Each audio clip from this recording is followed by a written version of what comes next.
Magandang araw, mga kababayan, magandang araw, sambayan ng Pilipino.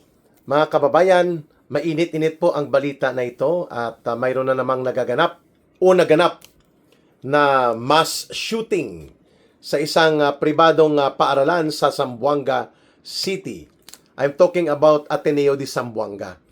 At ang nasasangkot ay parang grade 7 lang ha. So kung grade 7, this is first year high school, between 13 to 14 years old lang ang batang ito. Glock 9mm pistol po ang ginamit at dalawa na po ang konfirmadong patay. Siyam po na mga high school students ang sugatan at may iba pang chine-check kung may mga na-admit o naisugod sa ospital. No? Kalunos-lunos po at kahindik-hindik itong panibagong pagkakaroon ng mass shooting involving mga minor students, no, mga minor de edad na mga kabataan. At ang ngayon, ang naulat na natanggap ko as of 20 minutes ago nang binabasa ko mula sa kaklase ko po na nakatira na ngayon sa Zamboanga City, kaklase ko nung college at siya ay nasa City Prosecutor's Office na nagtatrabaho, ay pinadalhan ako ng isang flash report. Uulitin ko po, 2 confirmed dead students sa Ateneo de Zamboanga and siyam po ang mga sugatan at hindi pa konfirmado kung naaresto, nahuli, na custody po ang isang minor de edad na bata na nag-open fire ng kanyang Glock 9mm pistol sa Ateneo de Zamboanga. Bakit ba nangyayari ang ganitong mga uri ng mga karumal-dumal at kalunos-lunos na krimen at mga insidente ng patayan, mass shooting sa ating paaralan? Pangalawa na po ito. Ang una doon sa Tacloban, no?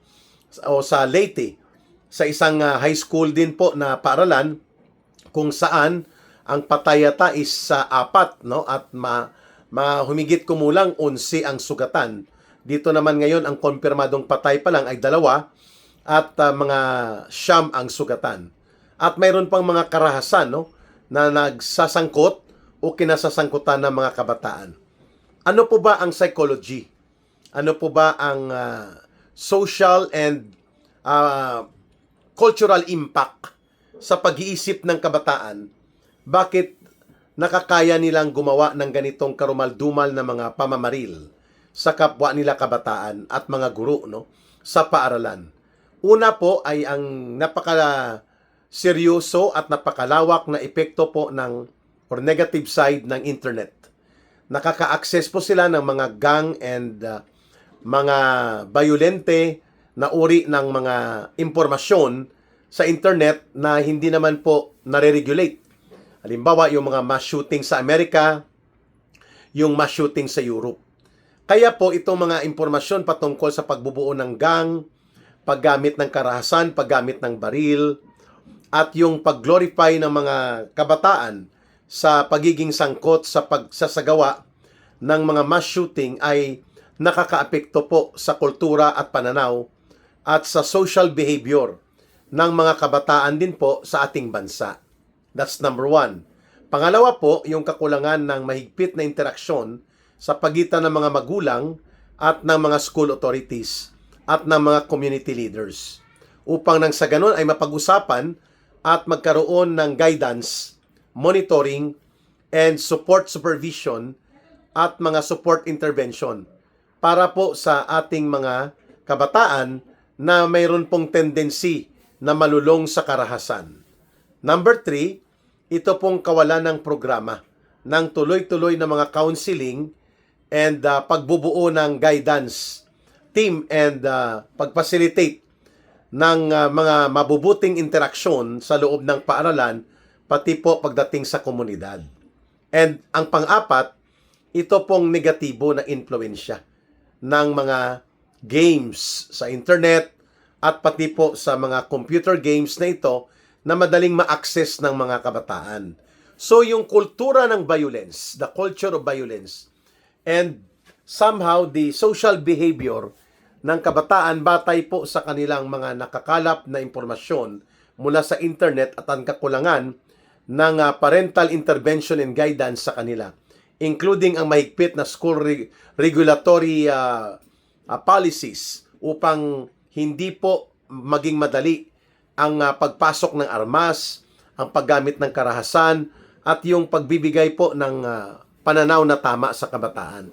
Ito po yung mga factors na nakikita natin na dahil po sa mababa ang interactive coordination and support guidance intervention sa pagitan ng mga magulang, ng mga guro at ng community, kung saan po nandoon ang paaralan at ang mga kabataan ay most of the time within 6 to 8 hours na sa school sila, malinaw na ito ay isang gray area ng kung saan kulang po ang direktang intervensyon na ginagawa ng ating mga major players ng ating lipunan like mga magulang, guro, at security sector and mga community leaders. Nakakaawa po at nakakabahala yung ganitong uri ng malaganap na pangyayari kung saan ay nakikita natin po ang malubha na epekto sa psikolohiya, pananaw at mga pag-uugali ng kabataan na tinatamaan ng ganitong uri ng masaklap na cultural and social behavior negative impact sa mga teknolohiya na naa-access nila. Bagamat tama at okay naman po na mayroong teknolohiya, pero kung ito ay hindi ma-regulate, ito po ay hindi mabibigyan ng karampatang pagpapaliwanag at malinaw na interbensyon, maaari po na ang ganitong mga uri ng teknolohiya ay pagmumulan ng negatibo at marahas na uri ng kaisipan na nabubuo sa murang edad ng mga kabataan. Kaya, kailangan talaga dito ang psychological, socio-emotional, and psychosocial intervention. At hindi yan kakayanin lamang ng eskwelahan.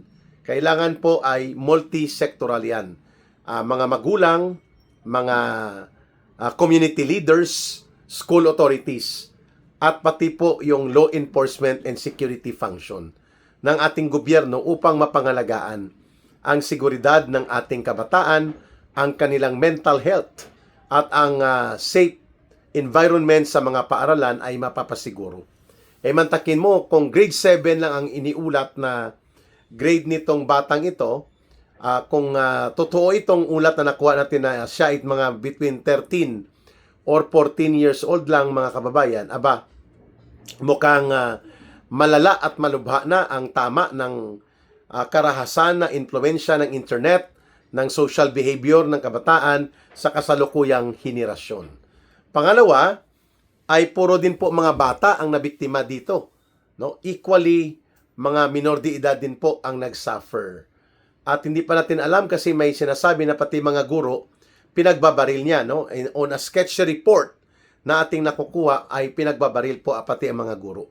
Kaya po tayo nagkaroon ng ganitong live stream para tingnan natin kung gaano po kalala ang nangyaring ito habang minomonitor natin kanina sa live stream ng mga taga-Zamboanga na mga local media. Mukhang nagkaroon po ng pandemonium o malawakang pagkaligalig sa buong paaralan. Naka-lockdown na po ang Ateneo de Zamboanga ngayon.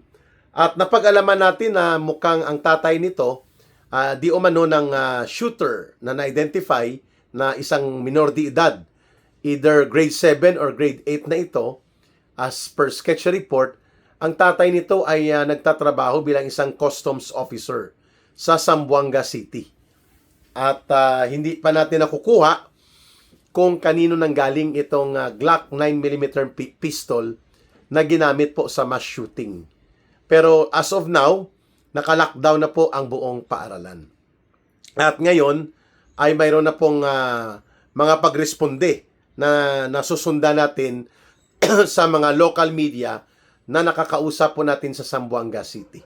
Sana po ay mamulat na ang Department of Education na maging proactive ang kanilang interventions at hindi po pababayaan na ganito na lamang na parang maililibing na lamang sa limot, hayaan ng humilom ang sugat nitong mass shooting na ito at walang mga psychosocial, psycho-emotional and basic intervention na kasama po mga magulang, mga community leaders, barangay leaders, at pati po ang security sector and including po ang mga school authorities, mga guro at mga principal o mga school administrators upang magkaroon ng komprehensibo at kagyat or immediate na intervention in all schools natin upang hindi po magkaroon ng oportunidad na ang isang marahas at isang induced by violent and negative na mga media na nakukuha nila sa social media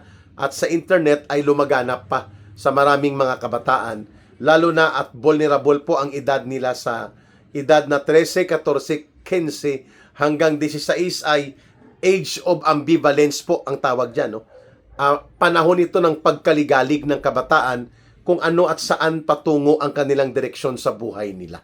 Kaya naman po vulnerable sila na ma-radicalize, vulnerable ang kabataan sa edad na 13, 14, 15, 16 hanggang po sa 18 pa nga eh.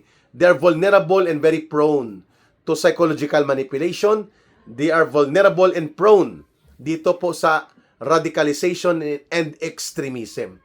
Kaya kung hindi po masinop at maagap ang ating Department of Education at mabuo po ang sinasabi ni Ka Eric na multisectoral interventions committee per school kung saan bahagi po ang mga magulang, bahagi ang mga guro at principal, bahagi din po dyan ang law enforcement organization ng ating gobyerno, pati po ang mga community and barangay leaders ay dapat kasama din upang mapag-usapan kasama sa pamumuno ng Department of Education, ng DSWD, kung papaano po maiiwasan at magkaroon ng mahirap na oportunidad itong mga nalaso na nakabataan ng kanilang utak dahil naging radikal, naging extremist, or naging lulong sa bayolente na mga pananaw mula sa internet, ay kailangan po mayroon tayong preventive and support interventions upang hindi po maglaganap ang naturang napakadelikado na mentalidad o pag-iisip ng isang bata.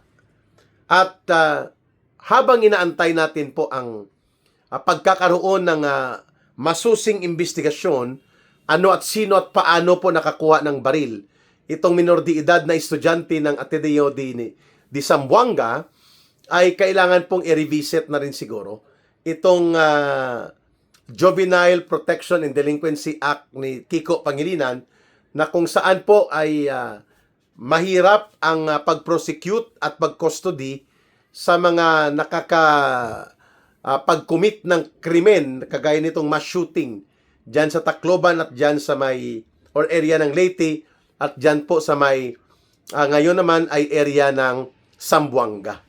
So kailangan po mag-revisit ng batas. Habang nagkakaroon ng revisit, review, and panibago pong pagbubuo ng mga penalties at iba pang mga sanctions sa mga nasasangkot sa mass shooting na ito, at pababain po ang age of discernment para sila ay ma-prosecute, at pwede ngang 13 years old, pwede nang magsimula ang prosecution case or criminal complaint and initiated na pag-prosecute sa kanila ng Department of Justice at ng gobyerno. So, very contentious po ito ngayong pangyayari na ito, at hindi may pagkakaila po na malaki ang impluensya dito ng mga gang culture at ng mga criminal and extremist radical na pananaw na madaling i-access po ng mga kabataan pagdating sa kanilang internet access, ay mabilis nila nakikita ang naturang mga negatibo na mga impluensya. Sana po ay samahan nyo si Ka Eric sa pagbabantay sa susunod pang mga balita, susunod pang talakayan, sapagkat we have not heard from the President himself, Marcos Jr., kung ano ang gagawin niyang itatakda para po ang Department of Education, ang DSWD, ang Philippine National Police ay magkaroon po ng decisibo na interventions, operations ng masawata at mapigilan po ang ganitong uri na panunumbalik ng malaganap na krimen sa mga schools and universities, mga kababayan. Maraming salamat sa inyong patuloy na pagsubaybay, pagsuporta at pagtangkilik kay Ka Eric sa YouTube channel natin at sa ating mga videos. Saludo at utang na loob ko po yan sa inyo, mga kababayan. Muli, mahalin po natin ang bansang Pilipinas. Walang ibang magmamahal nito kundi tayo ring mga Pilipino. Para sa Diyos at sa Pilipinas nating mahal. To those who are Muslim brothers and sisters, Allah be with you, at sa iba pa mga kasama at kapatiran natin dito, may God bless and protect you. Muli, ito si Ka Eric. Bye for now. Mabuhay!